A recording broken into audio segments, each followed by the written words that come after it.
প্রত্যেক দিন এই অনুষ্ঠান আমাদেরকে সজাগ করে, সচেতন করে কোনো রকম নির্দিষ্ট একটি রোগ নিয়ে। ঠিক যেমন আজকে ফ্রোজেন শোল্ডার, তার কারণ এবং সমাধান। এই রোগটা কি, কেন হয় এবং এটার উপসর্গ কি করে আমরা এর থেকে বেরোতে পারি, এটাকে কি আটকাতে পারি? অনেকগুলো ইপস অ্যান্ড বাটস কিন্তু রয়েছে। চলে যাই আলোচনায়। ভীষণ প্রাসঙ্গিক প্রশ্ন এবং অবশ্যই এটাতে আমি আসবো। আমার ক্লিনিকে আমি একটা জিনিস খুব মেনটেন করার চেষ্টা করে দিই, সেটা হচ্ছে আমার ক্লিনিকে মানুষ কিন্তু শুদ্ধ অথেন্টিক আয়ুর্বেদিক ট্রিটমেন্টটাই নিতে আসেন। তারা কিন্তু এই আয়ুর্বেদিক ট্রিটমেন্টের সাথে অন্য কিছু ফ্রি নিতে চান না। তিনি আমার কাছে আয়ুর্বেদ চিকিৎসার পর তিনি আমার কাছ থেকে কিন্তু কখনোই বলবেন না, ডাক্তারবাবু আপনি তো যোগাসন করে দেখান, কোন ধরনের যোগাসন আমি করব।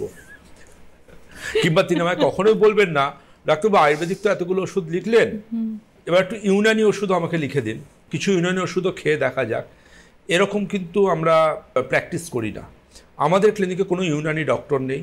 আমাদের ক্লিনিকে শুধুমাত্র আয়ুর্বেদিক চিকিৎসা হয়, যেটা আমার একার দ্বারাই সংগঠিত হয়। আমার কোনো টিম বা অন্য কিছু নেই। এবং আমি এটুকু অন্তর থেকে বিশ্বাস করি, আয়ুর্বেদ চিকিৎসা বিজ্ঞানে যা আছে, অন্য যে কোনো প্যাথির, সেটা ইউনানি কেন, হোমিওপ্যাথি কেন, অ্যালোপ্যাথি কেন, অন্য কোনো প্যাথিতে আয়ুর্বেদের থেকে সবাই সমৃদ্ধ হয়েছে। আয়ুর্বেদ কিন্তু একমাত্র একটা চিকিৎসা পদ্ধতি। আজকে অন্যান্য প্যাথির ডাক্তারবাবুরা আয়ুর্বেদিক ওষুধ লিখছেন, এটা তো আয়ুর্বেদের সবচেয়ে বড় প্রাপ্তি। আজকে অনেক অ্যালোপ্যাথি ডাক্তারবাবু আয়ুর্বেদিক ওষুধ লিখছেন, অনেক হোমিওপ্যাথি ডাক্তারবাবু আয়ুর্বেদিক ওষুধ লিখছেন, অনেক ইউনানি ডাক্তারবাবু আয়ুর্বেদিক ওষুধ লিখে দিচ্ছেন।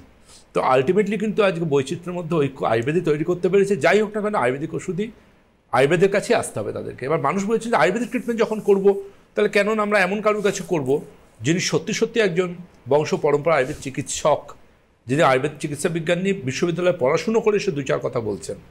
সেই হিসেবে সমাজের সবথেকে শিক্ষিত এবং সবথেকে স্বাস্থ্য সচেতন মানুষরা কিন্তু আমাদের ক্লিনিকে আসেন।